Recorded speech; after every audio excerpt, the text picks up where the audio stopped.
Boa noite. Nós estamos dando início a mais um Diálogo AMSUR.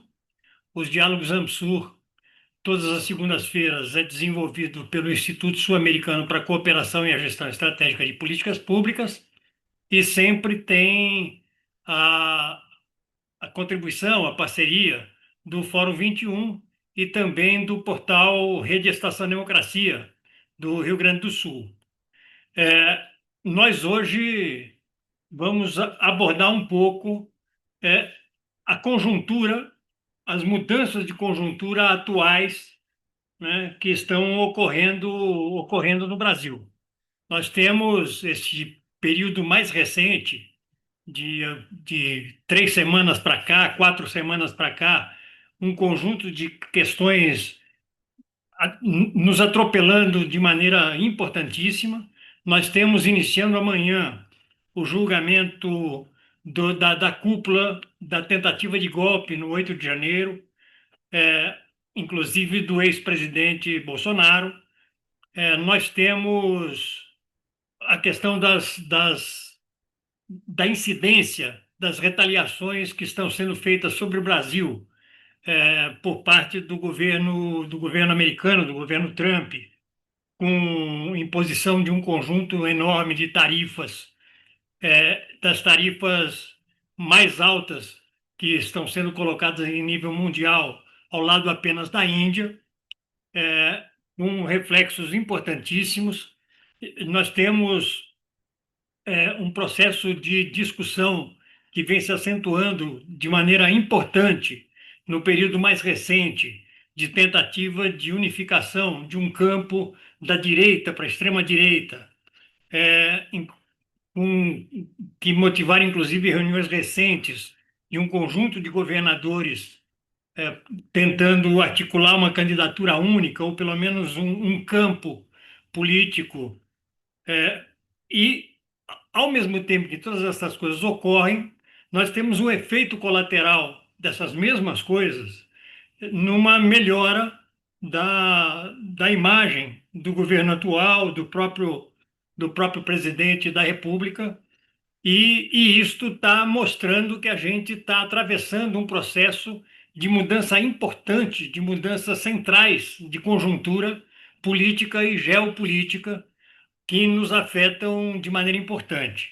Nós vamos tentar hoje entender o que são essas mudanças, o que é essa conjuntura nova que está se desenhando e também dialogar um pouco sobre para onde essas mudanças apontam, né? A conversa será, obviamente, especulativa em muitas medidas, né? Em parte, elas partem de informações que a gente domina, em outra parte, nós estamos acompanhando processos de mudança muito rápidas, né? As pesquisas eleitorais, inclusive, mostram mudanças de humor importantes, mas não absolutamente decisivas. Então, nós vamos hoje trabalhar, portanto, o tema que nós denominamos a conjuntura política e as disputas pelo futuro do Brasil. Nós contaremos, para a conversa de hoje, com duas falas importantes. Nós contaremos com a fala do professor Bruno Vanderlei Reis. O Bruno é professor titular do Departamento de Ciência Política e diretor da Faculdade de Filosofia e Ciências Humanas da Universidade Federal de Minas Gerais. Ele foi secretário adjunto da Associação Brasileira de Ciência Política e integrou o grupo de pesquisadores do projeto Dinheiro e Política, a influência do poder econômico no Congresso Nacional. E teremos conosco também o Vicente Trevas. O Vicente Trevas é hoje membro do Conselho de Desenvolvimento Econômico e Social Sustentável da Presidência da República, o famoso Conselhão. É também conselheiro da Fundação Escola de Sociologia e Política de São Paulo, foi secretário de Assuntos Federativos da Presidência da República, foi também secretário de Relações Internacionais e Federativas da Prefeitura de São Paulo e foi secretário executivo da Rede Mercocidades, né? Além de ser também presidente do Instituto ANSUR. Com a apresentação dos nossos expositores de hoje, eu queria solicitar às pessoas que nos assistem pelo YouTube que se inscrevam em nosso canal, o canal Instituto ANSUR, que deem o seu like amplificando um pouco a penetração do nosso canal e também tendo interesse em serem avisados ou avisadas de futuras atividades, que cliquem no sininho. Então, sem mais demoras, vamos diretamente às exposições. Eu convido para a primeira exposição, portanto, o professor Bruno Vanderlei Reis. Bruno, com você, por favor. Bom, muito obrigado, Granado. Obrigado também, em primeiro lugar, pelo convite. É sempre um aprendizado estar aqui, tipo da ocasião de poder conversar com pessoas que a gente raramente pode encontrar ou juntar, tantos de nós, e trocar ideias. É um privilégio, fico honrado com o convite, feliz de estar de volta. Eu preciso, enfim, desculpe a minha falha, eu preciso atualizar um pouco. Eu já não sou mais o diretor da faculdade, mandatos acabam, né? Então, eu já Sim. sou ex-diretor da FAFISH, UFMG, da Faculdade de Filosofia e Ciências Humanas, da UFMG, e agora, enfim, na Associação Brasileira de Ciência Política, que eu exerci, fui secretário adjunto há anos atrás. Nesse momento, eu estou exercendo a presidência, né, da ABCP. Eu não, naturalmente, aqui eu não falo pela ABCP, né, esse aqui é o professor do Departamento de Ciência Política da UFMG, trocando cogitações com o público, com os colegas. Enfim, eu acho que eu vou dar ênfase a uma ideia que anda me perseguindo ultimamente. Enfim, essa noite todos nós estamos com a atenção voltada para o julgamento que começa amanhã, né? Claro que é algo em si, o julgamento é algo a ser efusivamente saudado, né? Lamentável a circunstância da tentativa de golpe, mas enfim, todo mundo viu o que estava acontecendo na virada de 22 para 23, viu com assombro crescente à medida que as coisas escalavam. E claro que é muito alvissareiro que um episódio como aquele encontre sanção judicial, né? Temos o julgamento pela frente, enfim, a justiça vai falar. Isso em si é uma grande notícia. E, enfim, ao final eu vou voltar a isso pensando, acho que vamos precisar muito, né, de que esse julgamento termine bem não apenas, enfim, com o resultado que eventualmente nós esperamos, mas, sobretudo, termine bem também do ponto de vista da projeção do lugar dele na história, né, da maneira como eventualmente venha a ser referido e lembrado por gerações futuras, né? Eu vou partilhar com vocês aqui algumas cogitações sobre a outra perna, que, né, a nossa política externa nesse momento, enfim, nosso fronte externo nesse momento, vivendo a situação inusitada de ser não apenas um país que eventualmente encontra, é raro na história do Brasil, algum tipo de mal-estar tão grave com os Estados Unidos, né? Mais inédito ainda, eventualmente, a condição de país sancionado, né? Que é algo que, enfim, a gente normalmente vê o noticiário reservar com grande naturalidade meio maniqueísta contra países distantes que fazem parte de algum tipo de eixo do mal. E aí, de repente, é o Brasil na berlinda, né? O presidente dos Estados Unidos apontando o dedo, falando grosso, é um lugar ao qual o Brasil não está acostumado, né? Mas eu acho que essa tensão tende a permanecer, e eu vou dizer por quê. Quer dizer, o Brasil ocupa nesse momento o lugar desconfortável de ser um BRIC americano. É um país americano que é um dos BRICS. Não é trivial você ser um país da América do Sul, né, tão próximo da órbita de um planeta com uma gravitação tão grande quanto os Estados Unidos, né, que tende, inclusive, com muita naturalidade, a nos desestabilizar. A história política, a história institucional da América Latina tão claramente desestabilizada de maneira crônica pela proximidade com os Estados Unidos. E nesse momento, até por isso interessa, é importante para o Brasil uma diversificação da paleta diplomática.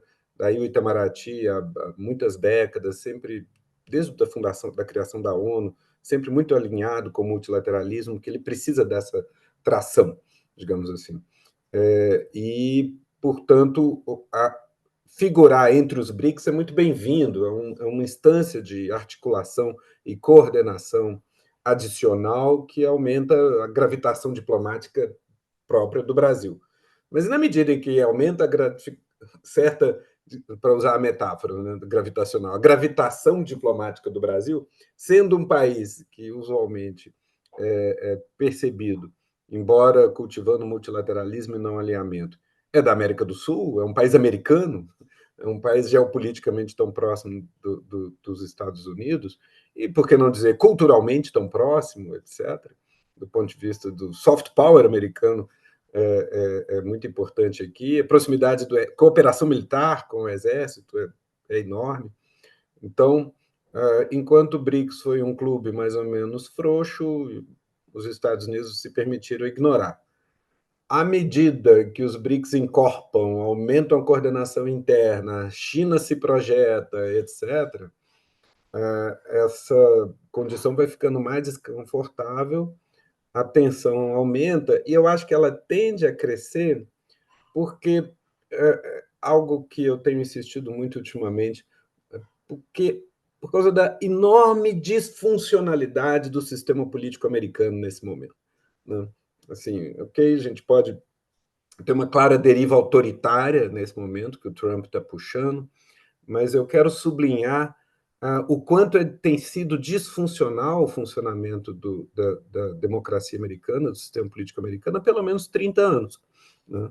Desde que, quando o Reagan vai ao poder, vai junto uma direita republicana mais dura, né?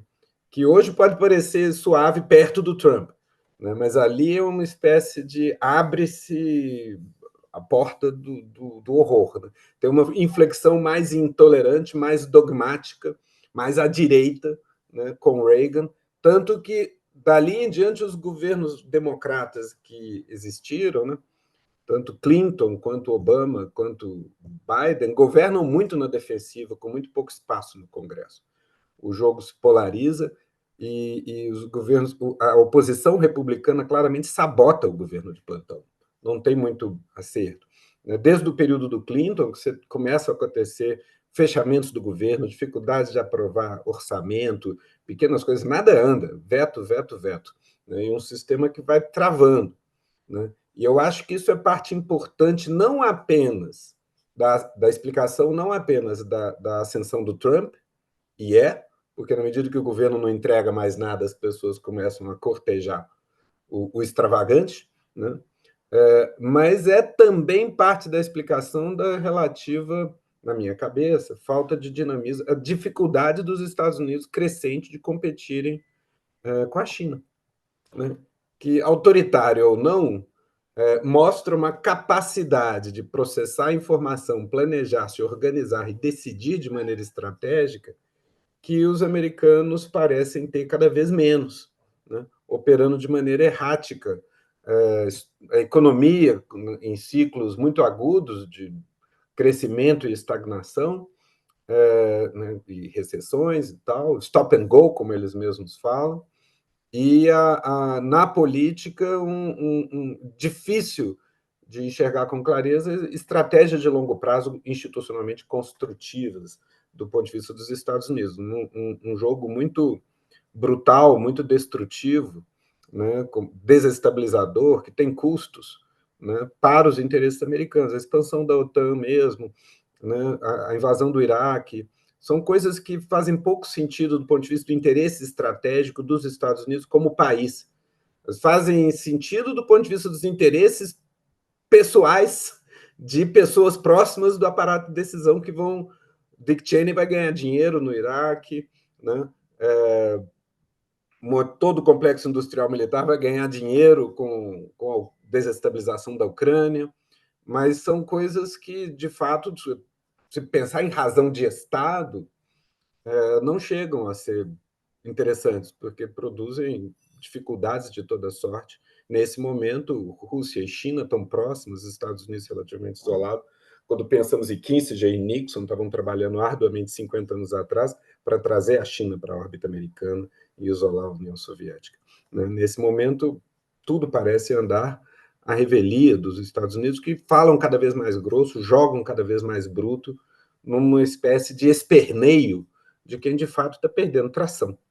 E isso vira um círculo vicioso que só piora, né? Começa a aplicar sanções a esmo, a torto e a direito, e sanções na China, então dificulta acesso a chips, a China sempre consegue dar a volta e consegue acelerar, autonomizar-se na sua produção. Então, tá um sistema disfuncional do ponto de vista decisório, estratégico, com impacto negativo econômico. Então, acho que, e nesse sentido, é difícil ver a saída, é difícil ver o sistema político americano falando, não, espera aí que a gente tem que fazer outra coisa. Espera aí que a gente tem que fazer igual. Espera aí que a gente tem que fazer mais bem-estar social. Espera aí que a gente tem que coesionar o país. Né? Eles não fazem isso.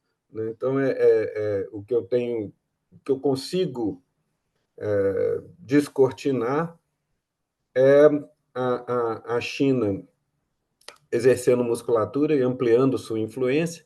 Né? O fato mesmo de ser a maior parceira comercial da América do Sul, né, já é significativo da dificuldade dos Estados Unidos de operarem de maneira estratégica.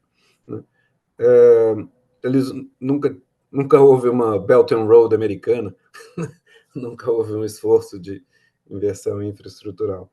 Então, o Trump é uma versão especialmente aguda disso, quer dizer, o processo ainda está se agravando, a ponto de que não há como negociar, não há o que negociar, porque ele começa a justificativa que ele não ameaça sanções, ele anuncia sanções unilateralmente nas redes sociais, não é nem por canal diplomático, né? Dando uma razão, o julgamento do Bolsonaro, que é totalmente inegociável. Né? Então, enfim, não é para. Tem muito de jogo de cena nisso, para além de cálculo estratégico também. Então, o Brasil fica naquela posição de tentar jogar parado, tem dado certo, né? Tem favorecido o Lula nas pesquisas, como favoreceu a esquerda, digamos assim, o Partido Liberal no Canadá, na Austrália, né? Do ponto de vista desse esforço de influência sobre a política doméstica em outros países, a estratégia truculenta do Trump tem saído pela culatra, né? Então, você tem, nesse momento, os Estados Unidos são presa de uma crise política crônica de muito tempo, que torna o processo decisório, em larga medida, disfuncional e descolado de objetivos estratégicos de longo prazo, ou pelo menos descolado de um plano estratégico claro e sustentável para lidar com seus interesses de longo prazo, né, para abordar. É tudo muito brutal e unilateral e ineficaz. Né? Então, outra coisa, né, as pessoas falam do PIX, o PIX como um alvo. Né? Eu acho que o PIX é outro sintoma da disfuncionalidade americana. Né? Como assim o Brasil faz uma moeda digital eficiente antes dos americanos? Não é porque a gente tem conhecimento tecnológico que eles não têm. É porque o sistema político americano está capturado por grandes coalizões de veto que não deixam as coisas acontecerem. Né? Travam, há interesses incrustados no sistema que operam. E fora isso, eles teriam perfeitas condições de sair na frente, fixar o padrão e o mundo todo via seguir o padrão americano. Eles sempre fizeram isso, mas não estão fazendo mais. Né? Não está rolando. Eu acredito realmente cabe um esforço de diagnóstico político do funcionamento dali, para além de saber se é democrático ou não é, do funcionamento operacional do sistema político, que no caso deles, enfim, caiu a ficha de que está disfuncional e é desde os anos 90. Né? O que é a explicação, é parte da explicação do crescimento relativo da China, né? Da projeção dali, porque os Estados Unidos não conseguem mais agir estrategicamente de maneira coesa em casa, né? Para clareza a respeito dos passos que vão tomar. Né? Então, agora, embora relativamente enfraquecidos, eles ainda têm grande capacidade de induzir confusão no exterior e, no nosso caso, enorme capacidade de induzir confusão doméstica no Brasil. Né? Basta ver, né, tudo que atrapalhada que Eduardo Bolsonaro está fazendo. Quer dizer, o Trump é uma versão especialmente demagógica, talvez pouco estratégica do problema americano, e os Bolsonaros também são uma versão especialmente brutal, né, do, da direita no Brasil. Né? Isso, mas, né, acredito que quando o Partido Republicano sai do poder, ou o movimento MAGA enfraquecer, ou Trump sair de cena, voltando os democratas ao poder, a conversa normaliza um pouco, os termos, o tom da conversa. Mas acredito que a tensão não volta. E o status quo das relações bilaterais entre Brasil e Estados Unidos vai ter se deslocado. Né? De maneira que eu acho que a tensão veio para ficar, até porque a vantagem recente da China na competição, diminuindo distância em vários aspectos e tomando a frente em alguns, né? Salvo novidades que não está dando para ver no horizonte, tende a se manter. Né? Então, o que deve aumentar na tensão interna na política americana. Né?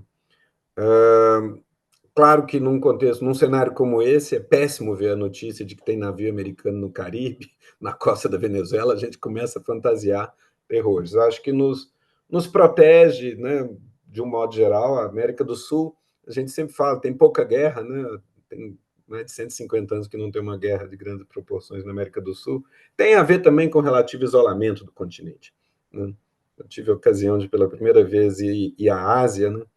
E lá ouvi mais de uma vez, e na verdade me caiu a ficha assim, do quanto a América do Sul é longe, né? Nós somos sul-americanos, a gente vê de outro lugar, mas a América do Sul talvez seja o continente mais remoto do mundo, mais distante de tensões geopolíticas, dos focos, né? Porque ali a China, que é o outro, China e Japão, que estão do outro lado, para nós é onde mais concentra gente no mundo, né?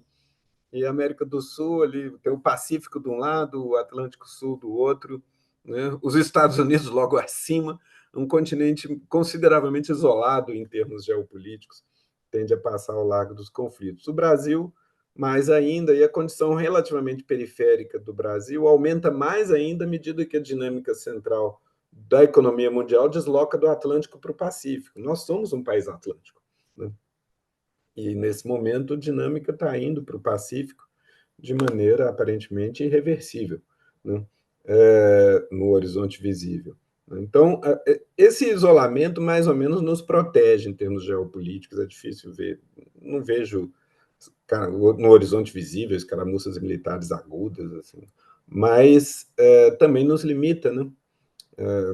De um lado, uma relação com o mundo que é muito mediada pela projeção da influência cultural, soft power e geopolítica e econômica americana, mas a, a natureza periférica do Brasil, agravada pela flutuação da dinâmica geopolítica para o Pacífico, tornam especialmente cruciais para o Brasil o esforço de infraestrutura transoceânica que está sendo feito agora sob os auspícios da China, né? A companheira Simone Tebet abraçou e anda pelo Brasil e vai pelo oeste brasileiro, Rondônia, Mato Grosso, pregando a necessidade, a importância estratégica, né, da conexão transoceânica, que vai ficar muito importante para nós e talvez seja algo vital para um horizonte de recuperação da industrialização do Brasil, de reversão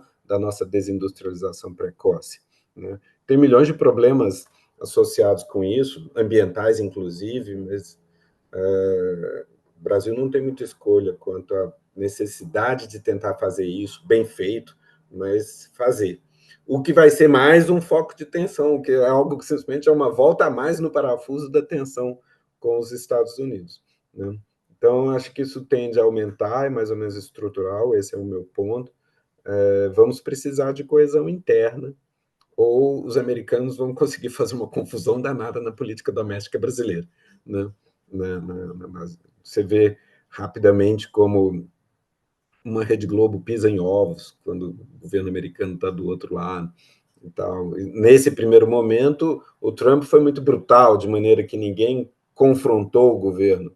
Mas se o governo americano for um pouco mais tático, qualquer governo que não seja dócil vai sofrer pressão de interesses no Brasil, né, da mídia, a Faria Lima, etc., de alinhamento.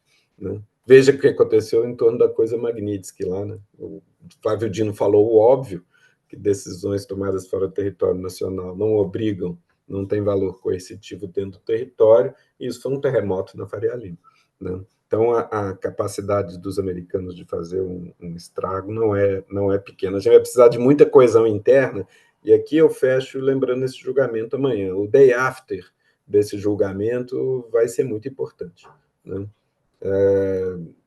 A esperança é que ele possa funcionar como uma espécie de reboot institucional. Né? Você reiniciar. Depois da imensa crise da década passada, em que o país passou aí 10 anos, 5 anos no mínimo, mas mais de 5, talvez menos de 10, mas numa completamente à deriva em termos políticos e institucionais. Né? Um processo destrutivo que começa uma trepidação em 2013, tem uma desestabilização mais aguda em 14 e 15, chega ao ponto do impeachment por razões casuísticas, né? E depois Bolsonaro, tudo que veio. Quer dizer, esse é um processo destrutivo que o Brasil estava inteiramente à deriva, ao sabor de conflitos internos, à mercê de interesses externos. Né? Na quadra que se anuncia agora, como um sócio de um clube que tem Rússia e China e Índia, etc., um sócio menor, né, mas ainda importante, né, de um clube dessa natureza, ele precisa desse clube para se alavancar, mas é um cenário novo sobre o qual vai se desdobrar a cena das nossas clivagens, dos nossos conflitos domésticos. Vai ter que aprender a viver nisso, e eu acho que essa cena vai exigir mais coesão doméstica, né? Ou um tipo de corte, porque os Estados Unidos, acho que o caminho mais fácil dos Estados Unidos pressionarem o Brasil é induzirem, explorarem, tentarem capitalizar a divisão interna, né? Daí a necessidade de um... É preciso um bocado de autoestima, né? Para você eventualmente cair dos Estados Unidos de um lado e você está de outro, tentando mais ou menos fazer uma espécie de contraponto. É preciso equilibrar. É uma bobagem achar que a gente vai confrontar os americanos, mas não tem também como abrir mão das necessidades estratégias que o Brasil tem nesse momento, ainda mais que os americanos não conseguem agir concertadamente. Bom, é isso como provocação inicial. Espero que sirva para a gente trocar umas ideias. Tem muitas coisas obscuras ou incertas nesse argumento, mas, enfim, é o que está na minha cabeça nesse momento. Obrigado. Eu que agradeço, Bruno, agradeço bastante mesmo. Já quero, então, passar imediatamente para o Vicente Trevas. Vicente, com você, por favor. Obrigado, Granado. Boa noite a todos e todos e aqueles que irão nos assistir nos próximos dias, né? A minha postura, quer dizer, a minha abordagem em relação a essa agenda tão importante que foi desenhada pelo Bruno, né? É a reflexão de um quadro político, né? Quer dizer, ou seja, um ator que se compreende no conflito, né? Se compreende na conjuntura e se insere de uma certa maneira na conjuntura, né? Portanto, essa condição nos me obriga, né, ou aqueles companheiros que estão nessa mesma condição, a constituir alguns enunciados sobre a conjuntura, né? E, evidentemente, que a análise do Bruno nos ajuda, e também a fazer indagações sobre o futuro, né? Então, a minha fala vai ser muito dessa direção. Primeiro enunciado: o Brasil está sob ataque, né? Então, esse é um enunciado importante, porque se mesmo eu entender que os conflitos são mais ou menos, né, eles não são mais ou menos. Nós estamos diante de um ataque E mais ainda, estamos diante de uma escalada, ou seja, aquilo que está acontecendo vai continuar a acontecer e pode progredir na intensidade do ataque, né? Então, esse é um primeiro enunciado importante, quer dizer, e espero que uma parte da sociedade brasileira aceite essa condição, né? Porque eu só posso, e aí vem o segundo enunciado, e o Brasil está na resistência, através do seu governo nacional, né? Porque eu podia estar sob ataque e estando numa dinâmica de capitulação, né? Então, nós estamos sob ataque, mas nós estamos sob uma lógica da resistência. Veja, qual a natureza dessa resistência, né? Quais as formas dessa resistência? Vamos conversar um pouco a respeito, né? Porque a geografia e a geopolítica impõem restrições à nossa resistência, né? Mas não elimina a resistência, impõe limites e restrições, né? Então, esse é um segundo enunciado. Depois, estamos sob ataque de quem, né? Do Império Americano, né? A maior economia, né? A concentração aí do mundo do capital financeiro rentista, o maior poder bélico, né? E segundo o meu parceiro e sempre conselheiro informal que participa dessa discussão, Tadeu Valadares, né? Em seu último artigo na Terra Redonda, né? A soberania ameaçada de 29 de agosto, né, mestre Tadeu, ele tenta nos esclarecer sobre algumas coisas, né? E ele afirma que o hegemonismo americano está no seu outono. E às vezes ele pergunta se já chegou o inverno, né? E que essa tendência, né, de perda de capacidade hegemônica, né, está num momento perigoso porque está produzindo o que o Tadeu chama um perigoso lusco-fusco. E, portanto, as coisas não estão muito claras, não estão muito evidentes, né? Totalmente, né? E mais ainda, e está nos levando a uma transição caótica, né? Portanto, nós não temos ainda como vislumbrar como essa dinâmica vai, pelo menos, ter uma conclusão provisória no médio prazo, né? Então, e nós estamos sobre o ataque do Império Americano, que hoje está conduzido por um personagem,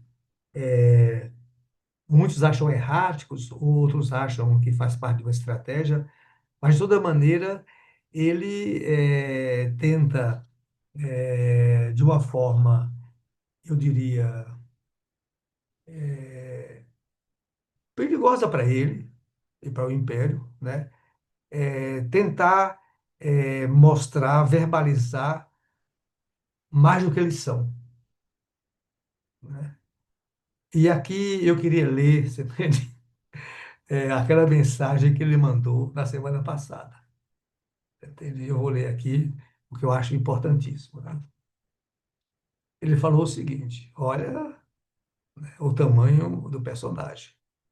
Como presidente dos Estados Unidos, eu me posicionarei contra os países que atacam nossas incríveis empresas de tecnologia americanas, impostos digitais, legislação de serviços digitais e regulamentações de mercados digitais são todos projetados para prejudicar, ou seja, eu falei,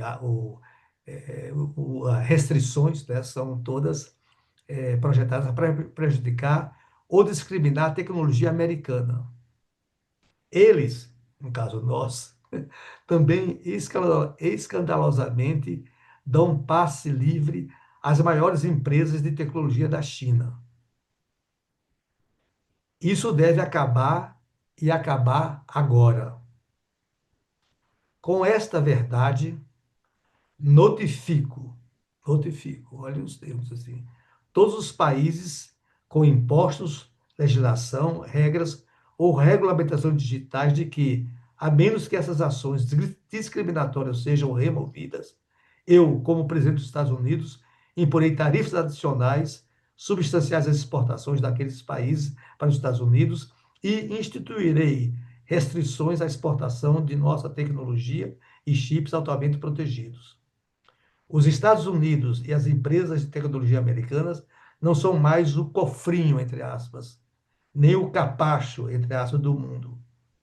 Mostra respeito aos Estados Unidos e às nossas incríveis empresas de tecnologias, ou considere as consequências. Obrigado pela sua atenção. Né? Isso aqui é o famoso tic-tac, né? Na linguagem aí dos historiadores dos conflitos de larga escala. Né? Então, veja, esse é o personagem. Né? Por outro lado, foi muito comentado, né, na semana passada, a capa do The Economist e mesmo o artigo, né, que justifica aquela chamada de capa. Né? E aí vem, para um certo olhar do outro lado do Atlântico, né, embora com conexões profundas e estruturais com o Império Americano, é, tendo um outro olhar das nossas reações brasileiras. Né? Então, e isso resolve o nosso problema? Não. Mas isso é, dá um contexto de maior complexidade para que possamos nos mover nessas complexidades aí. Né? Muito bem. Se nós estamos sob ataque, né, e se nós devemos resistir, né, e estamos resistindo, então a primeira indagação a ser feita é a natureza dessa resistência. E até agora o nosso presidente, né, que assumiu, veja, eu acho, o comando do Estado brasileiro, eu acho que essa crise está, veja, dando centralidade à condição do presidente como chefe de Estado, não só de governo, porque, inclusive, nós estávamos, o presidencialismo brasileiro estava sob ataque. Um ataque que a gente poderia chamar, alguns dos nossos colegas, cientistas sociais, políticos, chamam de um presidencialismo congressual, ou seja, a captura de receitas importantes, as restrições às iniciativas do legislativo. Isso culminou com aquele decreto legislativo que foi, veja, vetado pelo presidente. Né? Aquele era um momento de grande ofensiva, entende? E que foi barrado e hoje há claramente um recuo ou a transferência da dinâmica congressual para outras agendas que, inclusive, os torna mais vulneráveis. Né? As agendas para os proteger dos ilícitos cada vez mais serão demonstrados pelas investigações que estão em curso. Né? Por isso, nós estamos diante de uma resistência. O que sinaliza o presidente Lula? Duas afirmações, quer dizer, duas condições importantes. A primeira condição, nós não abrimos mão de nossa soberania. Segunda condição, nós queremos negociar. Né? Então, tem uma dialética aí complexa entre, né, a afirmação da nossa soberania e a negociação. E claro que, quando a gente fala de negociação, eu posso dizer que está por trás dela o quê? Concessões que talvez teremos que fazer. Né? E a pergunta é, as concessões a serem feitas vai negar a nossa soberania? Então, nós estamos diante de dilemas políticos muito importantes, que requer, veja, grandes condutores da política, requer, né, estatistas, e, felizmente, o Brasil tem esse ativo aí. Né? Mas, ao mesmo tempo, nós temos de entender a equação da nossa resistência. Qual é essa equação? Primeiro, resistir com um país polarizado. Né? E uma polarização que significa não só um confronto entre interesses nacionais, mas uma conexão profunda com os interesses do império. E, portanto, nós temos no país os operadores internos para essa ameaça, esse ataque dos Estados Unidos. Né? Então, isso é um elemento importante. Né? É uma polarização que está dada, E a grande questão, e o Bruno falou, né, que nesse contexto de ataque seria muito importante a coesão, né? Portanto, o grande desafio nosso é constituir um campo majoritário no país. Quer dizer, um campo democrático, um campo progressista, um campo desenvolvimentista, sabendo que outra parte do país vai se alinhar à dinâmica dos nossos adversários, dos nossos inimigos, né?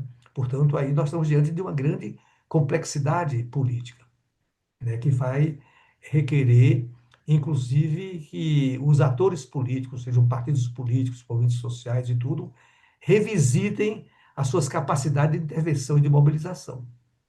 Porque deixar só na mão do presidente e na mão do governo essa resistência é insuficiente pela capacidade que o Império tem de manipular os atores internos, né? E nós sabemos que esse ataque, veja, ele tem método, terá método, né? Ou seja, ele vai passar por operações de nos desestabilizar politicamente. Então, veja, nós vamos ter que dizer o seguinte: não é só a possibilidade, o nosso desafio do ponto de vista dos quadros políticos é como fazer frente a um processo de desestabilização que está em curso. Não é uma questão de virar ou não virar, ele está em curso, né? E nós sabemos que o país que nos afronta, né, ele tem um know-how, uma experiência histórica, um savoir-faire de desestabilizar governos, através de várias modalidades, golpes de Estado, guerra híbrida e assim por diante, né? Portanto, nós, nessa resistência, vamos ter um primeiro encontro marcado, que serão as eleições presidenciais, né? Porque eu acho que, certamente, na visão estratégica dos nossos adversários, né, interditar a reeleição do Lula é um objetivo muito importante para os seus interesses e para as suas estratégias, né? Então, nós estamos diante desse quadro de desestabilização. Mais ainda, para resistir, nós vamos ter de visitar as nossas vulnerabilidades, como sistema estatal, como sistema político e como estrutura e como organização da sociedade civil. E nesse ponto nós estamos vivendo perigosamente, porque afirmar a soberania nacional significa, primeiro, ter mínima capacidade de defesa nacional. E essa agenda, da forma que até hoje vem operada, não nos dá segurança, não nos dá previsibilidade. Aliás, nos leva a pensar em cenários mais negativos. Mas a política, na minha visão, é a arte de surpreender, né? E também aqueles que se constituíram historicamente para defender o país, no momento que o país está sob ataque, não se posicionar, isso também vai levar a uma crise de identidade muito forte, né? Se isso é importante ou não para eles, a conferir, né? Mas também nós temos outras vulnerabilidades. Nós temos uma vulnerabilidade no nosso sistema de comunicação, nas nossas plataformas de comunicação. Nós temos vulnerabilidade sobre a nossa segurança alimentar do ponto de vista da segurança nacional. Qual a capacidade do país de enfrentar uma paralisação de 10 dias? Né? Porque tudo isso está pulverizado. A produção, a estocagem, a distribuição dos alimentos estão, veja, compartilhado em diversas territorialidades, diversos atores, diversas empresas e assim por diante, né? Mais ainda, nós também temos uma visão, como sociedade brasileira, muito, muito provinciana, muito paroquial, né? Às vezes pesa muito mais o conflito entre os atores que estão na minha territorialidade e que essas grandes ameaças que eu só vou ter consciência delas quando elas se expressar. Ora, e na hora que ela se expressar com intensidade, já estamos numa conjuntura de muita fragilidade ou de muita complexidade, né? Portanto, aí nós estamos diante de um desafio de como os atores sociais, econômicos e políticos estão avaliando essa conjuntura, como os partidos estão avaliando essa conjuntura, como setores da economia, como os movimentos da sociedade estão avaliando. Por exemplo, meu receio é que toda a energia do sistema partidário esteja pensando só naquilo, né?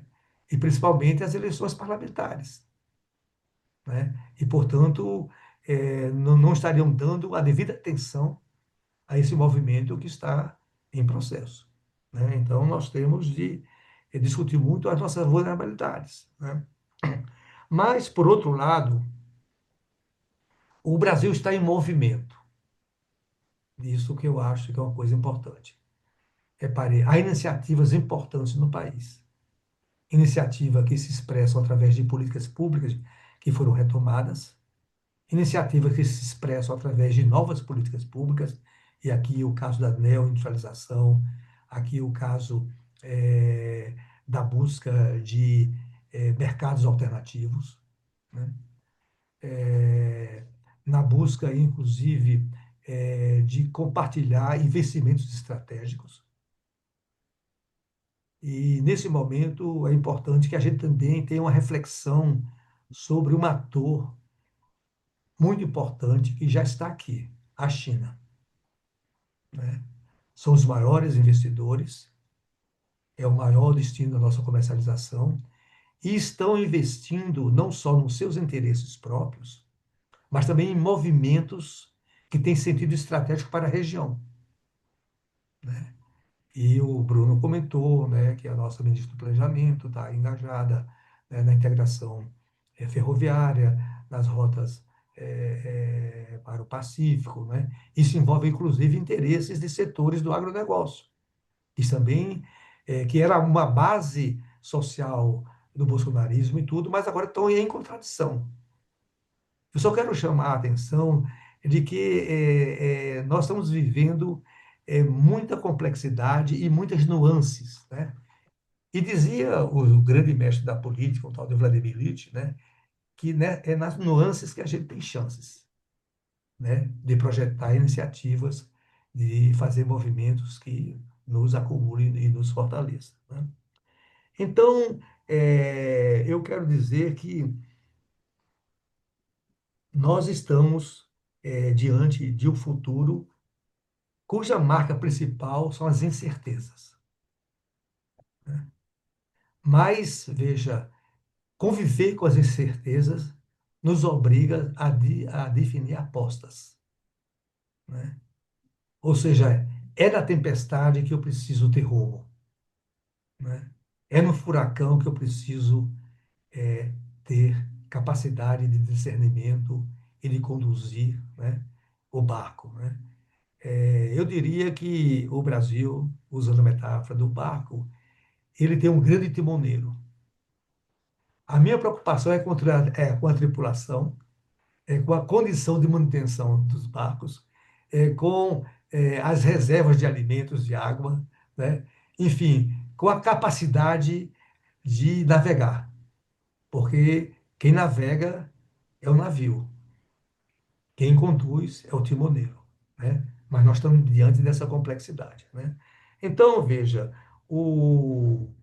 e mais ainda, não só o Brasil está em movimento, o mundo está em movimento importante.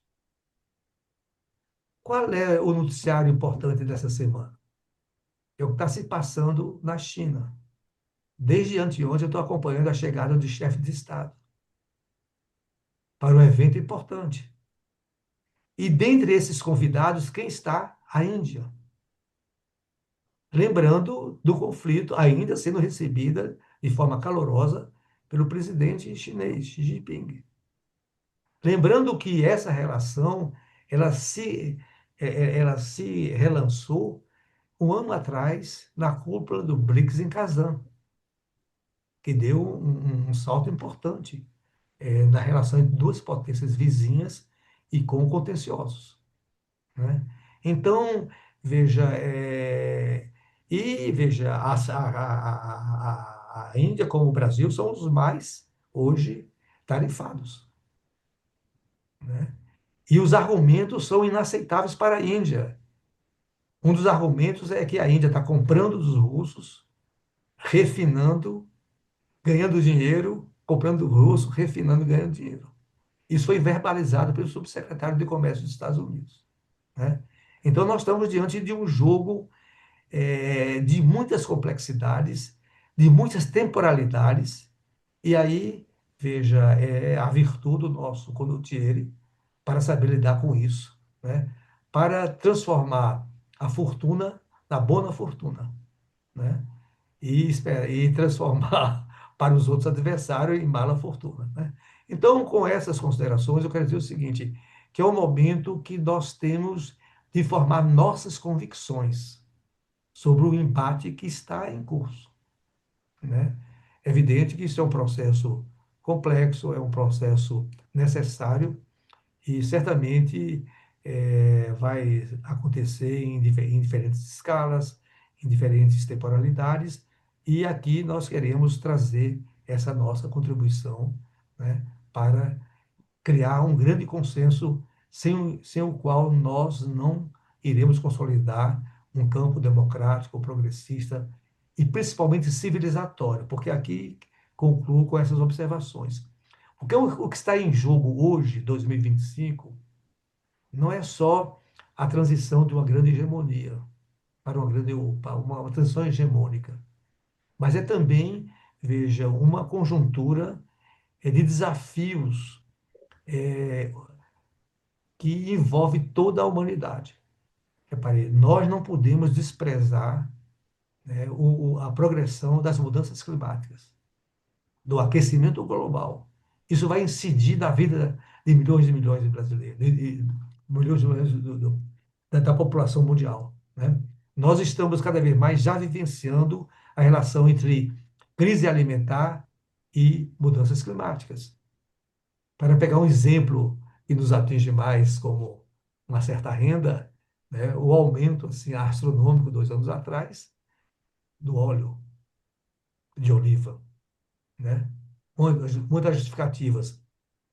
O calor exorbitante na Grécia, ou seja, mudanças climáticas, né? Então, veja, nós estamos diante dessa complexidade e também é um momento não só de nos defender como nação, né? Mas de pensar a nossa integração e pensar o nosso destino comum como humanidade, né? Então, com essas considerações, eu acho que a gente pode ir para o necessário debate. Muito obrigado. Muito obrigado, Vicente. Foram duas falas complementares, bastante importantes. Eu quero, então, abrir o debate. Enquanto as pessoas se inscrevem, eu próprio já queria fazer uma provocação tanto para o Bruno quanto para o Vicente, que diz respeito ao processo que a gente está atravessando de um certo desgaste, né? As pesquisas têm mostrado um fenômeno interessante, né? As pesquisas têm mostrado, por um lado, que há uma certa recuperação de, de imagem por parte do governo, inclusive por parte do presidente, mas que, ao mesmo tempo, se mantém em patamar bastante elevado o nível de rejeição ao atual governo, ao atual presidente. Mas as pesquisas também mostram que o outro campo, né, numa sociedade que claramente está totalmente bipolarizada, no outro campo, a rejeição ao bolsonarismo, a rejeição à postura que essas forças de extrema-direita vêm assumindo na questão da soberania nacional, etc., também estão gerando um crescimento de rejeição importante. E as pesquisas estão mostrando um fenômeno que, na comparação das duas rejeições, as pesquisas mostram que a mesma pessoa que rejeita a candidatura Lula e que avalia mal o atual governo, na hora da escolha do voto, opta pelo mal menor, né? Ou seja, hoje não se demonstra espaço para uma terceira via, né? É, esse quadro está muito consolidado, ou seja, a possibilidade de vitória do Lula em processo de reeleição é grande, né? Ela vem se firmando, ela não é algo já dado, ela demanda ainda muita. Né, o processo político é um processo delicado que ainda vem pela frente, mas, ao mesmo tempo, é, tudo aponta para, na eventualidade de reeleição do presidente Lula, de ele encontrar um quadro de governabilidade congressual tão ou mais grave do que o processo atual, né? Isto coloca desafios de futuro muito importantes e eu gostaria que vocês avaliassem ou falassem um pouco sobre isso. Duas pessoas já inscritas. César Alvarez, com você, por favor.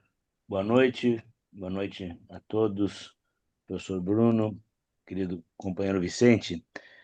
A minha é uma pergunta pedindo então ao professor Bruno que pudesse explorar um pouco mais quando ele nos traz um quadro de que, independente da personalidade histrônica ou não do atual presidente americano, há uma disfuncionalidade naquele país com um elemento de fundo que mostra mais do que uma intensificação que vai acontecer talvez até daqui 10, 15 dias, com os resultados, esperamos, previsíveis da condenação do ex-presidente Bolsonaro, mas a intensificação, né? E ele faz uma formulação, né, da necessidade de aumentar a coesão interna. O que é bem isso, considerando que não é apenas das elites, e quais elites, e se podemos chamá-las de elites produtivas. O Vicente esboçou o início de uma certa contradição com o agro. Agora, ele é tão orgânico e capaz de refletir e atuar coletivamente, vendo novos mercados, ao mesmo tempo que as chuvas, né, as nuvens de chuvas do tema da mudança climática já não chegam o suficiente para umedecer o cerrado e as culturas no sul. Quer dizer, onde é que está a capacidade desse setor vivendo com uma enorme possibilidade, com subvenções enormes na área produtiva, na área do crédito, né? E que agora, recentemente, né, quase que dizem soberania é uma coisa estranha, distinta, não politizem demais, né? Outros setores pedindo mais financiamento, prazo, senão o desemprego. Quer dizer, onde é que as nossas elites, no mínimo produtivas, um pouco da área cultural, né, teriam, com quais elementos, digamos assim, mais além da corda do pescoço, né, no sentido de construir essa coesão a toque de caixa. Ela não tem 2, 3 anos, ela não será apenas no processo eleitoral, deverá se esboçar já antes e se configurar num processo eleitoral. Mas não é só nas elites. O povo trabalhador, semi-empregado, ele também está política e ideologicamente com valores e sistemas que não convidam a uma coesão, né? E uma visão nacional de país, mais além do dia a dia da sobrevivência. Então, um pouco esse cenário, as dificuldades da construção dele, mas que, sem dúvida, ninguém tem dúvida de que isso seria muito bom. Agora, como e quais são os passos? Que é que existe uma fórmula, né? Receita? Não, não existe, mas que isso possa vir a acontecer. E os condutores, né, dessa coesão, mais além do grande timoneiro, quer dizer, quais são outros condutores sociais, políticos, nossa intelectualidade acadêmica, né? Aonde encontraremos atores capazes de se encontrarem, né, com um projeto da nação, sobreviver ao ataque e um patamar de futuro. É isso. Obrigado, César. Julio Héctor Marim, famoso Paco, com você, por favor. Bom, boa noite a todos, que eu não tinha cumprimentado, mas inicialmente minha pergunta vai para o Bruno. Bruno, você fala sobre a postura dos democratas e levemente dá um toque do republicano e levemente dá um toque nos democratas. Você não identifica que grande parte de todo esse caos americano devém exatamente do comportamento dos democratas, que são muito mais conservadores em uma série de coisas, né? Principalmente quando se trata de negociação com o mundo exterior? Eles têm uma parcela de culpa impressionante. Obama é um tipo que parecia que era lindo e maravilhoso, que os americanos tinham conseguido eleger um afrodescendente para dirigir os destinos da nação. O camarada foi um assassino. Ele acobertou uma série de coisas brutais. E foi um democrata. E isso parece que a palavra, o nome, nos deixa todos. Puta, como que vamos falar dos democratas? Mas há uma culpabilidade nessa questão, e nesse andar da carruagem. Não esqueça que os americanos votaram contra o que se denominava establishment, que eram os democratas. Então, eu acho que teríamos que definir um pouco mais, porque não me parece, honestamente, que seja uma esperança para o Brasil que os democratas retomem alguns lugares no Congresso americano, nem nada disso. Não, estou longe de pensar que eles são uma salvação em termos de eliminar essas questões claras do comércio com o Brasil. Tá? Não vejo grande saída por esse lado. Então, era especificamente essa questão que eu queria que você nos ajudasse explicando essas diferenças. E do Vicente, meu caro, eu tenho um problema sério de pensar. Veja só, o Lula fala sempre, pede sempre, tudo. Mas é um negócio que não toca a população, não toca aos dirigentes, não toca aos parlamentares, que é uma definição de consciência de classe com relação à votação no Brasil. No Brasil, nós temos um problema seríssimo de consciência de classe. Quem tem mais consciência de classe, e agora está demonstrando, inclusive, são os agricultores. Eles têm consciência da classe a qual eles pertencem e estão defendendo seus interesses maravilhosamente para eles. E estão pouco se lixando do que vai acontecer, mas eles querem aproveitar em que o governo está em uma postura de defesa, de soberania e tudo isso, e que vai tentar lhes ajudar. Então, não vejo como uma saída possa ser construída sem a gente discutir minimamente, de alguma forma, passar para a população de que tudo isto é consequência exatamente de uma qualificação errada que a população tem sobre a bondade dos políticos e que os políticos não estão nem aí com a população, eles querem saber de se reeleger, de permanecer dentro daquilo que profissionalmente chamam de carreira política, que é uma coisa arrepiante. Quando foi o que me arrepiou quando eu cheguei no Brasil e descobri que aqui era uma profissão ser político. Então, e nós não temos feito grandes coisas para eliminar isto. Esta luta de conscientização é a nossa grande debilidade. Nós estamos pagando exatamente por aquilo que nós não fizemos, que era discutir, educar a população, dizer que aquilo que ele tinha conquistado com o primeiro governo Lula era consequência direta da sua luta, da sua conscientização e de ter eleito um governo que se preocupasse com ele.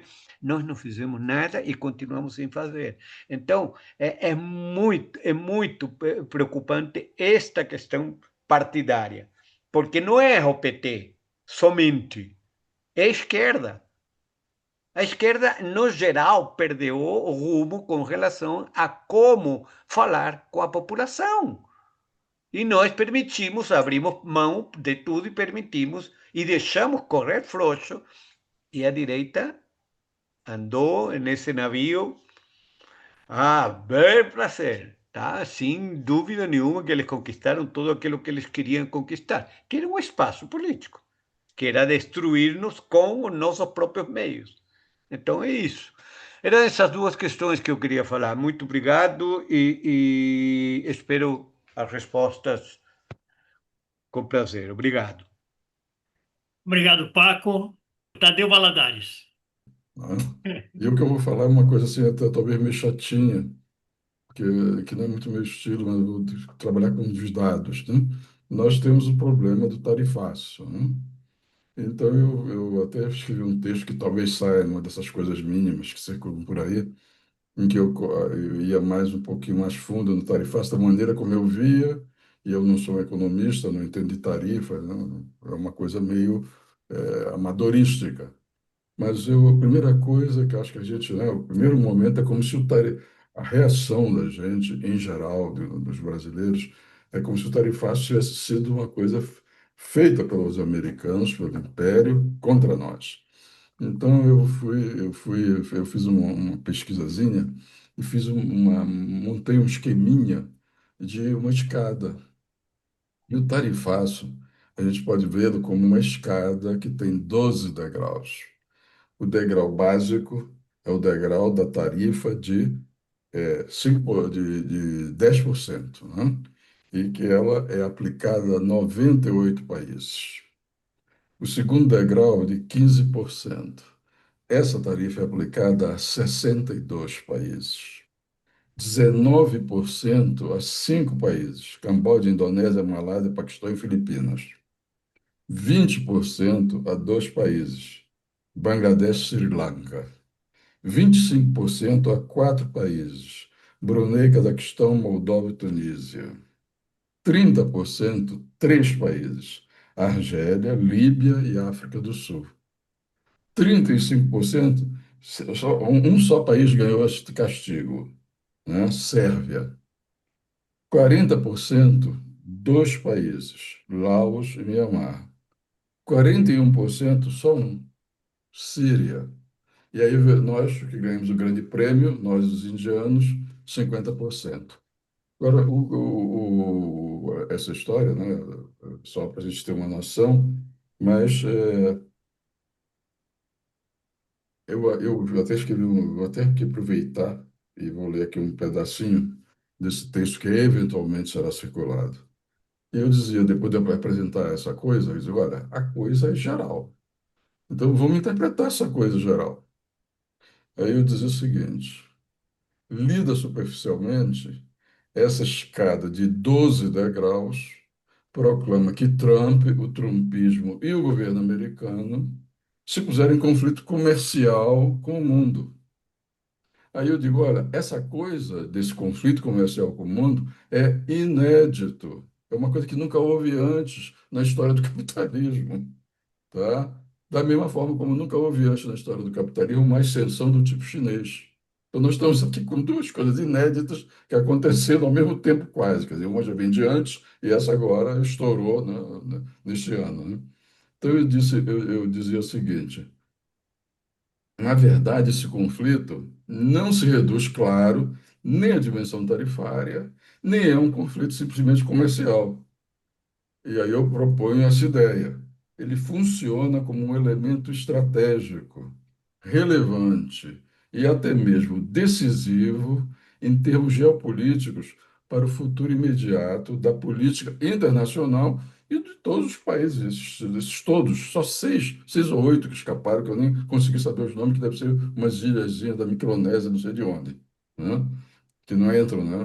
Dos 190 tem 193, acho que, países na ONU, tirando os Estados Unidos, tem 192. Ele sancionou 99% do mundo e esqueceu uma ilhazinha na Micronésia, imagino eu. Então, o que eu digo? O tarifaço, no fundo, ele é o quê? Ele é uma das mais manifestações mais escandalosas da ubris do Império. E o que é assombroso nisso é que, a despeito de sua decadência, ou talvez, eu acredito eu, por causa dela, Washington ainda pensa que tem poder suficiente não só para ditar as cartas, embaralhar o jogo, distribuir tudo, fazer todos os trapaços no jogo, como se eles, Estados Unidos, ainda tivessem o quanto de poder que eles tiveram durante 10 anos apenas, que foram os 10 anos seguintes à queda da União Soviética, a queda do Muro de Berlim e a dissolução da União Soviética, né? Então, o que eu estava dizendo é o seguinte: essa turma dos Estados Unidos, eles têm essa húris, né, ambição desmedida, e eles querem criar o quê? Uma nova ordem planetária, no seio da qual os Estados Unidos exerçam a hegemonia absoluta. Agora, qual o diabo? É que hegemonia absoluta é absolutamente contraditória, essa que eles estão querendo, que é porque ela é unidimensional. Ela é uma hegemonia também única na história. Ela tem todo tipo de coerção e ela não tem nenhum tipo de consenso. O consenso dessa proposta é zero. Eles brigam com o mundo inteiro. Então, isso é uma coisa também que a gente, às vezes, a gente deixa, que pelo menos em geral, a gente deixa passar. Então, eu ainda fiz uma brincadeira nesse texto. Eu disse, ó, hegemonia absurda, diria Gramsci. Hegemonia negadora de si mesmo. Impossível conformá-la. Impossível sustentar esse projeto. No curto prazo, essa grande estratégia aí é aquela coisa que a gente também esquece. Tudo isso, ela está dependendo. Nisso os americanos não que nem nós. Nós estamos dependendo das eleições agora e eles estão dependendo das eleições intermediárias que vão ser mais ou menos junto com as nossas, tá? Então, no curto prazo, essa grande estratégia depende totalmente de Trump. Ou fazer o seu sucessor, né, que é o grande objetivo, mas no imediato ele tem que manter o controle de ao menos uma das casas do Congresso. E ali a coisa está sendo jogada, é um jogo pesadíssimo que a gente sabe lendo jornais todos os dias, né? No longo prazo, como a situação interna é essa que foi descrita, né, por os palestrantes e por vários dos que intervieram, os Estados Unidos é uma sociedade polarizada, dividida, fraturada em todos os registros: econômico, político, social, cultural, ideológico, organização institucional, diabo a quatro.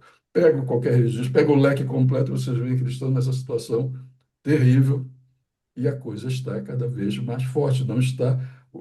O Trump e o trumpismo querem fazer uma coisa paradoxal também internamente, que é uma revolução reacionária, e eles não conseguem fazer isso de jeito nenhum. Então, essa violência toda do Trump e do trumpismo, e do governo americano, e da República Imperial, e do Império e do imperialismo, ela é uma coisa que nós brasileiros, nós do Brasil, a gente não há nem como pensar em submeter a isso. Porque se a gente. Eles estão colocando, eles colocaram para a gente, fechadinho, uma proposta de negociação que não é proposta nem é de negociação. Eu digo, é um ucase. Eles estão nos tratando, a nós e a Índia especialmente, mas eles estão tratando mais ou menos todo mundo, mas a nós e a Índia especialmente. E o que interessa, no fundo, para nós somos nós. Eles baixaram o caso, eles estão nos tratando como os Romanov tratavam as populações russas no Império. Baixaram a coisa. O que eles propõem não é plataforma de negociação, é plataforma de total submissão. Quem pode se submeter? Um país como o Brasil? Tem como, salvo se nós perdemos a eleição do ano que vem. E com isso eu deixo essa minha longa intervenção, que é apenas um comentário, para eventual comentário de vocês. Pois é, genuíno, José Genuíno, tá Olha, aqui fora. ô Tadeu, você me estimulou.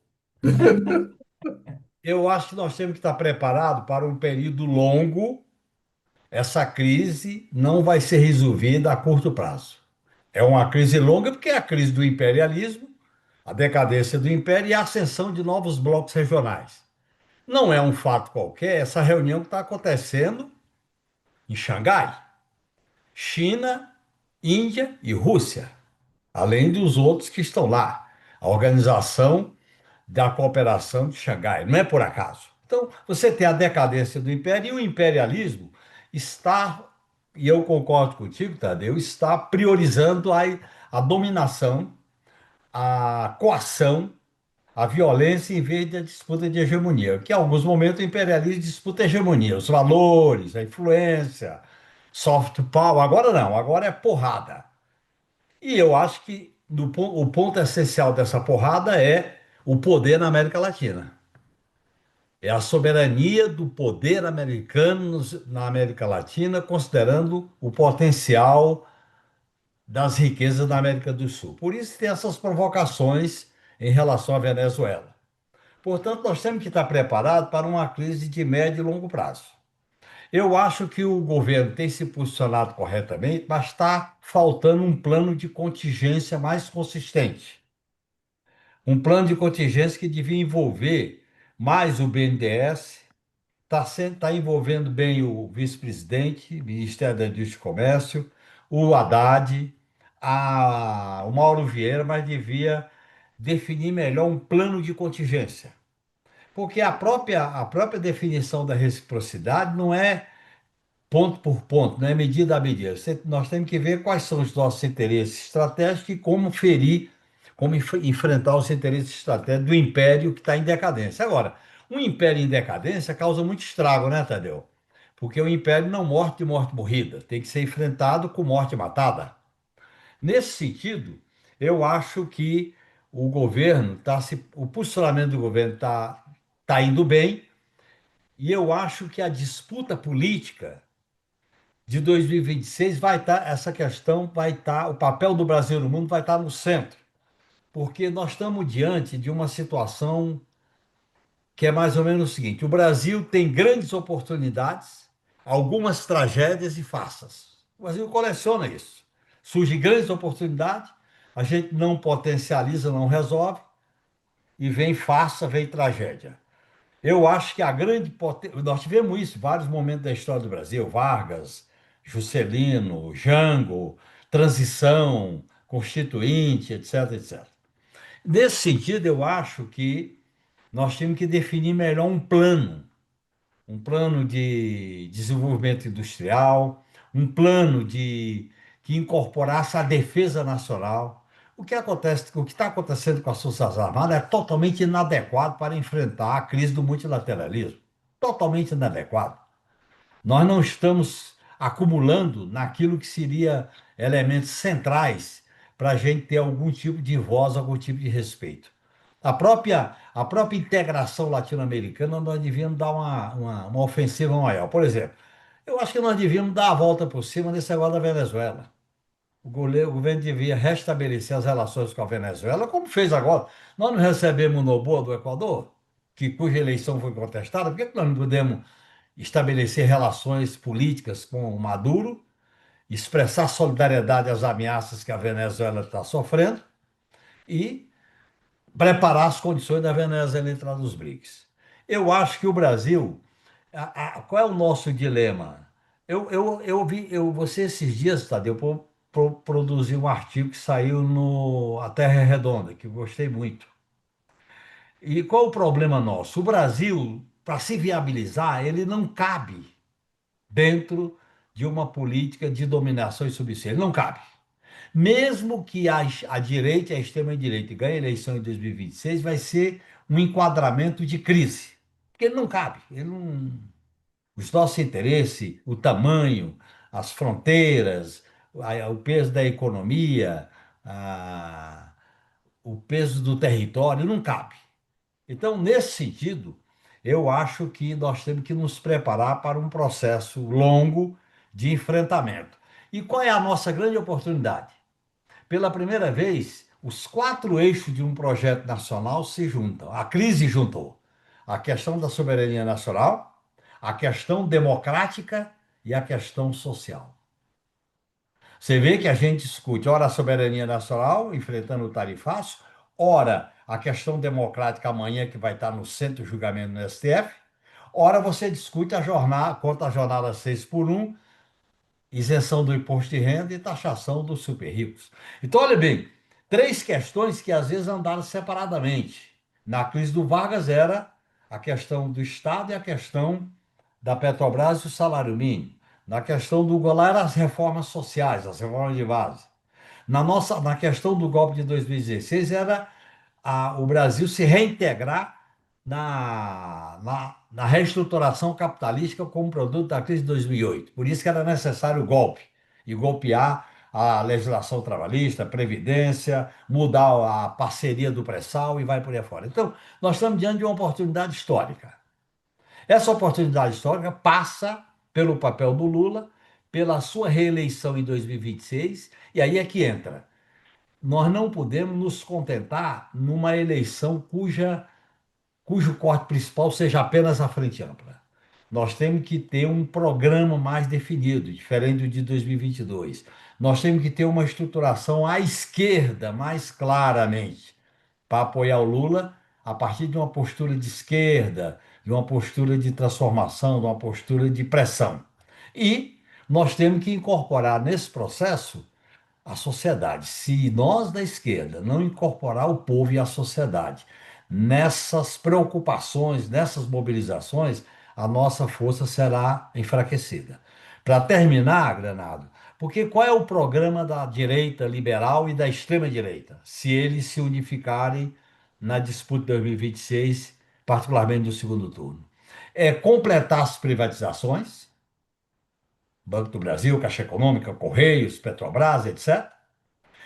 Eliminar os tetos constitucionais da Previdência, salário mínimo, educação, reforma administrativa, segurança pública punitivista, com base na iletal, né?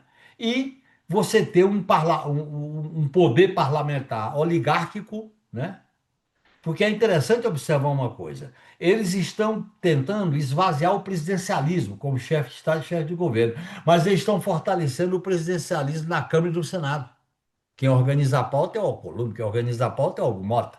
É uma disfuncionalidade institucional do país. Então, eu acho que nós devíamos ter um programa mais claro de como enfrentar essas questões. Não que a gente vai fazer isso depois de 2020 e 2026, mas para viabilizar, para sinalizar. Eu acho que nós estamos carentes de um projeto que mobilize corações e mentes. Nós estamos diante de um certo vazio. Como a crise empurrou a gente para a esquerda, o Lula melhora nas pesquisas. Eu acho que é importante tirar lição disso. Ele está indo à esquerda como consequência da crise e melhora nas pesquisas. Tá certo?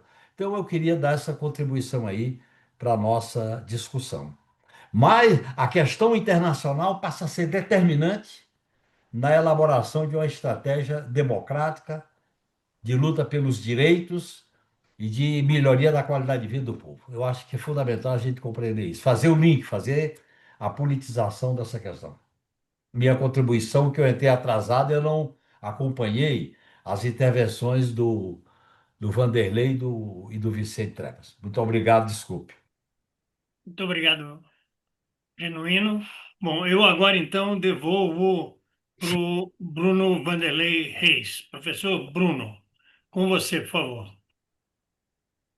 Sim, obrigado, Granado. Enfim, vou tentar passarinhar mais ou menos, brevemente, por várias coisas, né?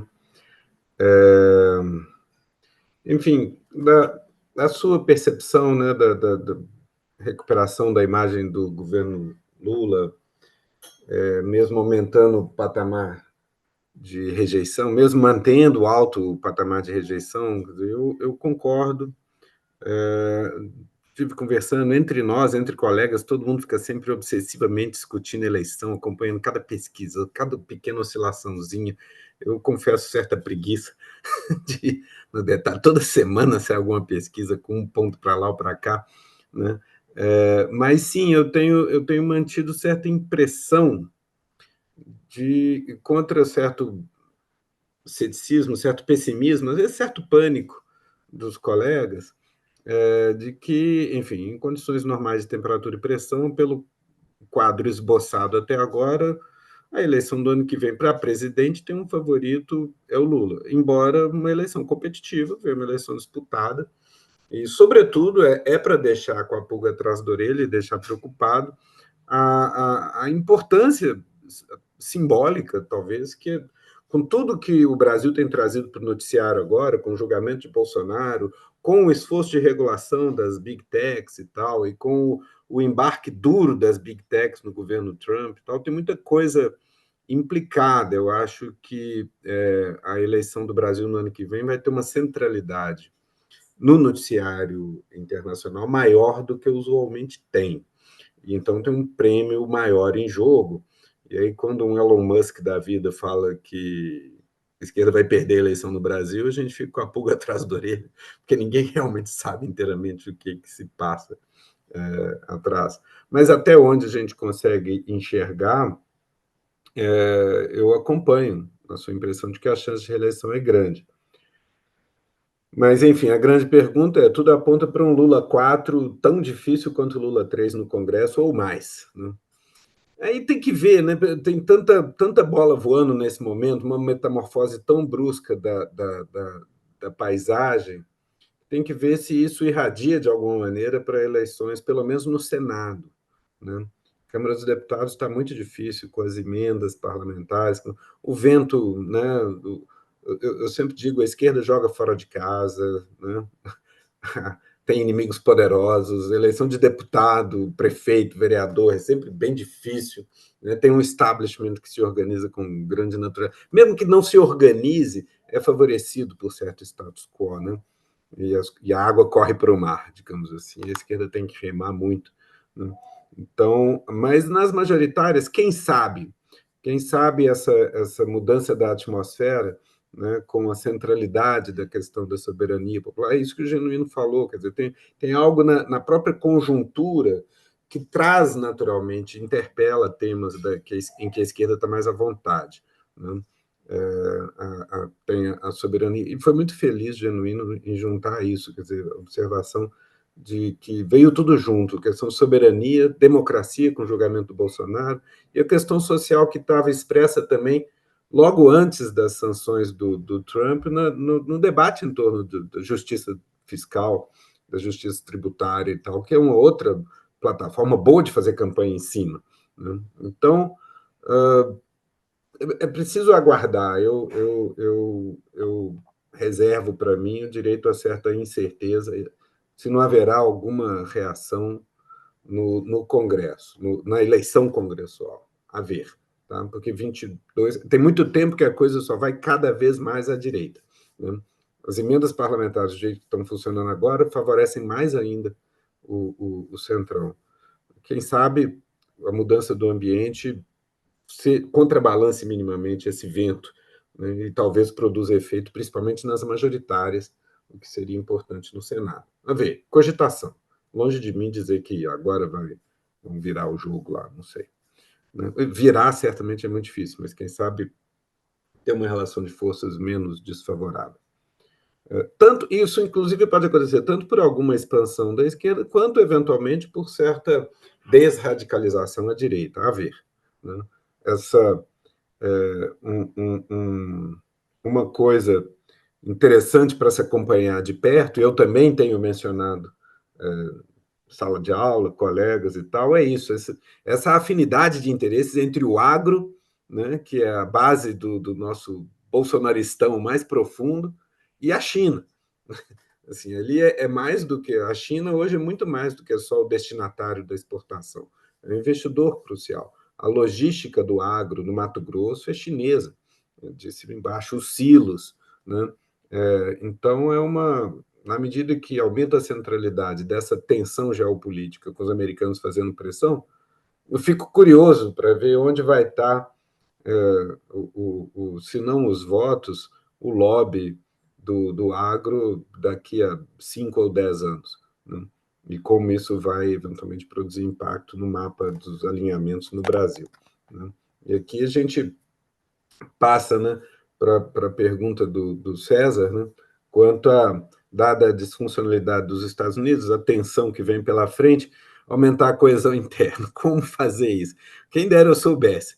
Né? Assim, eu confesso minha preocupação aguda com isso. Né? Eu acho que exatamente como o ambiente externo em que o Brasil navega fica mais turbulento, mais inóspito, aí coesão interna se torna mais importante para que você consiga mais tração, mais alavancagem.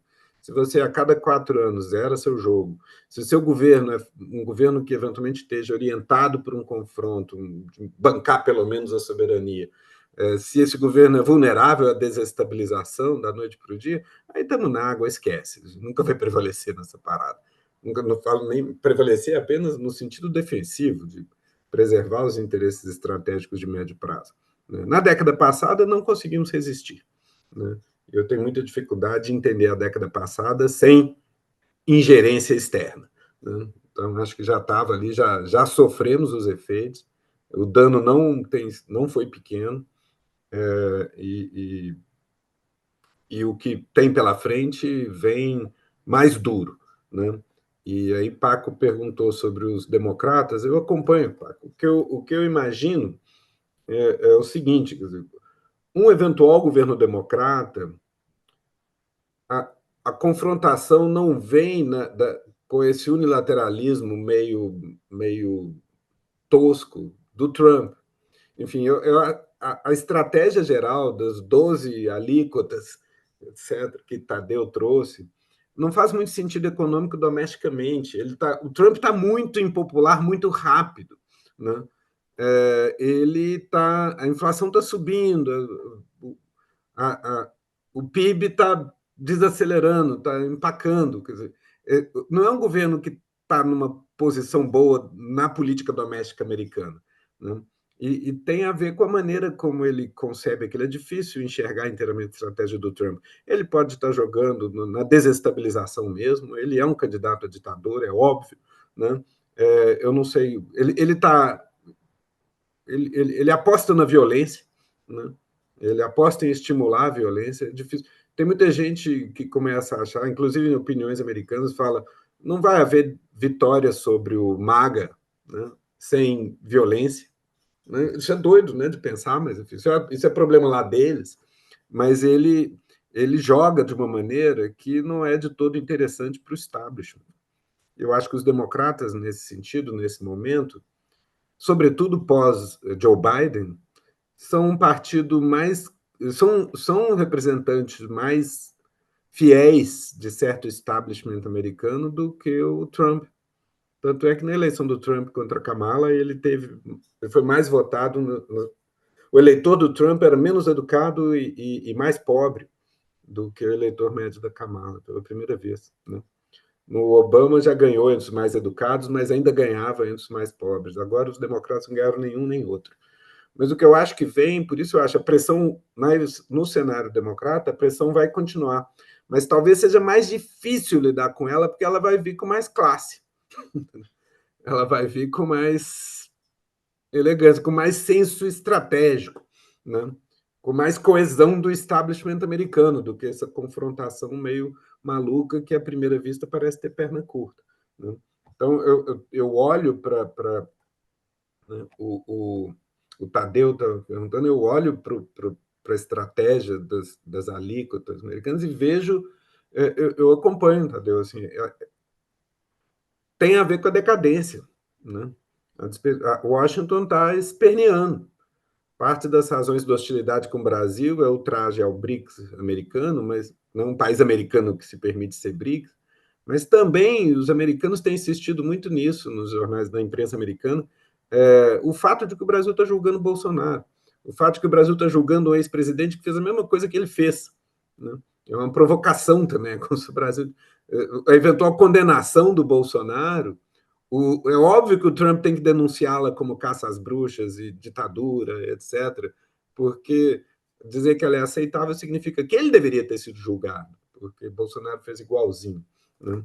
Então, acho que junta isso tudo. Mas na minha cabeça eles estão esperneando, com imensa capacidade de causar dano, né? Mas com tração decrescente. E a maneira como o Trump faz isso diminui mais rapidamente a tração deles ainda, porque como se rifasse o soft power. Falar a sério em anexar a Groenlândia é um negócio assim, putz, dificilmente vai ter. Você pega, depois de 50 anos de OTAN, e você vai para cima dos aliados da maneira que ele vai, né?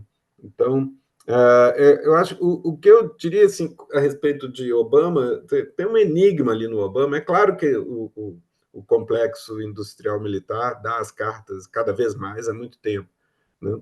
Mas é curioso como nas primárias, eu chamaria atenção, nas primárias de 2008, entre Obama e Hillary, o lugar onde eles mais discordavam era na política externa. Aí é muito frustrante, muito sugestivo que eles chamem a Hillary para o Departamento de Estado, né? É incrível. É incrível. Você pega um lugar que eles confrontavam nas primárias e capitula totalmente. Tanto é que no segundo mandato, com John Kerry, algumas agendas destravam. O Genuíno está dizendo alguma coisa? É que estava com o microfone desligado. A lei Magnitsky é da autoria do Obama. Sim, daquela época. Não, os É. americanos adoram posar de gente que está cuidando de direitos humanos, né? E, na real, eles estão sancionando unilateralmente o mundo todo, usando a força bruta deles, né? Mas eles fazem, é isso que eu estou falando, os democratas costumam fazer isso com mais elegância. Falando, não, estamos aqui protegendo contra ditadores e corruptos e tal. E aí é mais difícil fazer o discurso da soberania depois, do outro lado, porque eles vêm com toda. E a mídia ajuda, né? A gente sabe que a mídia brasileira também vai ajudar os americanos a fazer isso, né? Então, mas eu estava. No meu ponto ali era só que no segundo mandato, quando vem o John Kerry, vem um acordo nuclear com o Irã, vem um descongelamento tênue com Cuba, né? Mas é só o Trump tomar posse e anula tudo, e quando o Biden volta, mantém tudo do jeito que o Trump manteve. Então, eu acho que o quadro, né, da política doméstica americana é cada vez pior. Acho sim que é disfuncional, dificuldades de decidir coisas de alcance estratégico. Quando decidem, tem dificuldade de sustentar, volta para trás, é errático, e é isso. Nesse momento, como diz Genuíno, agora é na porrada, o que é sintomático. Em tese, eles não precisariam estar na porrada com a América Latina, né? Eles sempre conseguiram enquadrar a gente com intermediários locais, né? Agora, a esperança um pouco é isso, vai vir essa, essa conjunção dos temas de estarem enquadrados de maneira potencialmente popular, com algum apelo, de maneira que os adversários mesmo estão meio desconcertados, o tema da soberania nacional, né? O tema da democracia e a questão social implicada numa apropriação da questão fiscal pela esquerda, depois de muitos anos em que só a direita falava disso, e claramente tem muita coisa que dá para a esquerda falar em matéria de desoneração no andar de baixo e reoneração em cima. Então, ver, né? Aí é da arte do político, né? Só para voltar à pergunta inicial do César, como fazer isso? Né? Se o professor de ciência política soubesse responder isso, devia parar de dar aula e ir para a luta. Né? Professor de ciência política lê uns livros, tenta entender as coisas, tal, troca ideia, né? Mas a arte do político é outra, mais nobre, mais sagrada, mais importante. Muito obrigado, Bruno. Muito Obrigado a obrigado você. mesmo. Passo então agora imediatamente para o Vicente Trevas. Vicente, com você, por favor. Obrigado. Primeiro, vou responder a uma indagação do Paco, né? E depois quero fazer os comentários mais gerais. É, o Paco nos colocou assim uma vulnerabilidade nossa, da nossa trajetória política, que foi incapaz de impulsionar, desenvolver a consciência de classe, né? E, e depois ele também expressou que essa dificuldade ou essa limitação não se refere apenas ao Partido dos Trabalhadores, mas à esquerda no seu conjunto, né? Fez também referência vamos supor, a uma vulnerabilidade da população brasileira à bondade dos políticos, né? Então, Paco, eu acho que o Lula trabalhou o tema da consciência de classe. Agora, qual modalidade, né? Foi a modalidade ricos e pobres, né?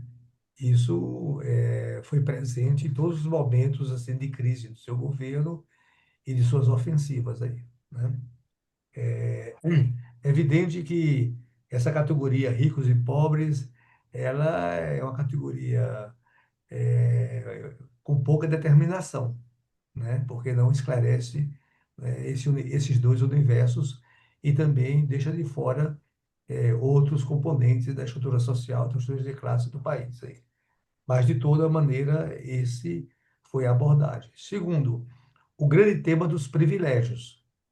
Ele também foi um discursor, quer dizer, vocalizou bastante a questão dos privilégios e, mais recentemente, em termos da justiça fiscal, né? Isso aqui está sendo um discurso recorrente que ele produz aí, né?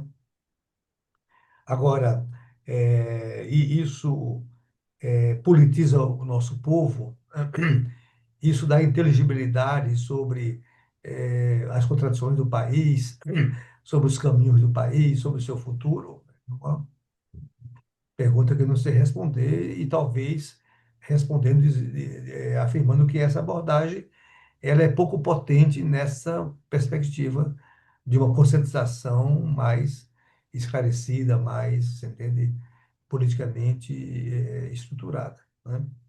Em relação à bondade dos políticos, eu acho um pouco ao contrário. O senso comum, e as pesquisas indicam isso, é o descrédito com a política, né? Esse é um elemento importante hoje do quadro brasileiro, né? E é um elemento também de despolitização. As pessoas que reclamam dos políticos votaram naqueles políticos que eles reclamam, ou até esqueceram que votaram neles aí, né? Então, essa é uma dimensão da nossa história nacional e faz parte, eu diria, das nossas vulnerabilidades. Agora, como um comentário geral, eu queria retomar os meus enunciados iniciais da minha fala e até para incorporar as contribuições do debate, né?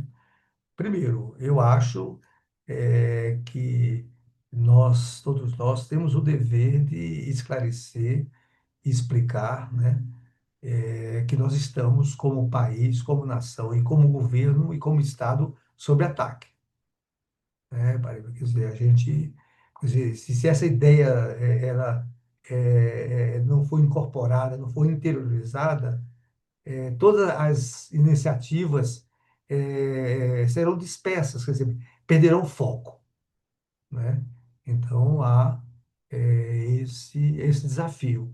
E claro que, para explicar que estamos sob ataque, tem de explicar quem nos ataca, e aí essas considerações sobre os Estados Unidos é muito importante, como nos ataca, entende? E aí o tarifaço e outras restrições, né? E as ameaças daquela leitura que eu fiz, né? Do diktat daí do Trump, né? Nos ameaçando em diferentes níveis, né? E vinculando, inclusive, a questão da China, e, portanto, essa é uma variável importante, porque ela já está aqui, é uma parceira importante hoje, internamente, na dinâmica da economia e da política brasileira, né? E também esclarecer a escalada que poderá estar no horizonte, né? Porque, por exemplo, é um ataque não só ao governo, mas às nossas instituições do Estado, o judiciário, não é só o juiz, é a mulher, é o filho, é o primo, né? Daqui a pouco os fornecedores, né? Por exemplo, a questão do cartão de crédito do Mastercard do Alexandre de Moraes, isso provocou uma confusão muito grande entre, inclusive, o sistema de pagamento do Brasil. Repare, a saída do Banco do Brasil para dar uma satisfação ao Alexandre de Moraes foi emitir o cartão Elo, mas um cartão Elo só funcionando no mercado brasileiro. E Elo, para vocês lembrarem, é uma bandeira brasileira, é uma bandeira formada pelo Banco do Brasil, pela Caixa Econômica e pelo Bradesco. Agora, está muito vinculada, tem muito vínculo com pressupostos americanos, os chips, os acordos, né? Quer dizer, então nós estamos, cada vez que você analisa uma variável, você vê as nossas vulnerabilidades e as nossas conexões com o Império, né? Então, isso torna tudo isso muito problemático, né? Então, esse é o primeiro ponto. O segundo ponto, eu acho que a gente tem de vocalizar, né, e alargar e esclarecer que o Brasil hoje está numa postura de resistência. Está querendo resistir, está vocalizando essa resistência. E aí nós estamos também de explicar o seguinte: quem são os resistentes, né? Vai ficar só o governo na economia, você entende, na ciência, na tecnologia, enfim. Quais serão os atores, né, a própria população brasileira, da resistência? Depois, as agendas da resistência? E isso a gente vai ter de construir. O Eugenio falou várias questões e outros falaram várias questões. Agora, se nós não transformarmos o ato da resistência numa agenda da resistência, nós não teremos estratégia política, né? Isso aqui é né? E sublinhar que nós estamos sob ataque significa, entre outras coisas, que nós estamos e seremos objeto de um processo de desestabilização política do país. Não só desestabilização política, porém também para a desestabilização social do país, né? Então, se nós não formos capazes de entender, quer dizer, esses desafios, né, explicitar esses desafios, comunicar esses desafios, nós estaríamos numa situação de muita vulnerabilidade, né? Então, com essas considerações, eu acho que fizemos hoje um bom diálogo e é um ponto de partida e temos de tornar isso uma agenda de trabalho em todos os setores da sociedade, na academia, na mídia, você entende? Nos partidos políticos, na militância social e assim por diante. Porque se nós não tivermos a centralidade do ataque e a centralidade da resistência, a gente vai se dispersar. Os nossos focos serão, perderão energia nesse grande intento de constituir uma alternativa de futuro para o nosso país. Muito obrigado. Muito obrigado, Vicente. Muito obrigado também ao Bruno. Nós hoje trabalhamos em cima de um tema que vai se repetir com obrigatoriedade nas próximas atividades. Nós temos agora, a conjuntura vai ser marcada por algumas questões novas importantes. Uma, o resultado do julgamento das ações do 8 de janeiro. A outra, o julgamento da ação comercial americana sobre várias questões. Ela também está aí para a próxima semana, tá?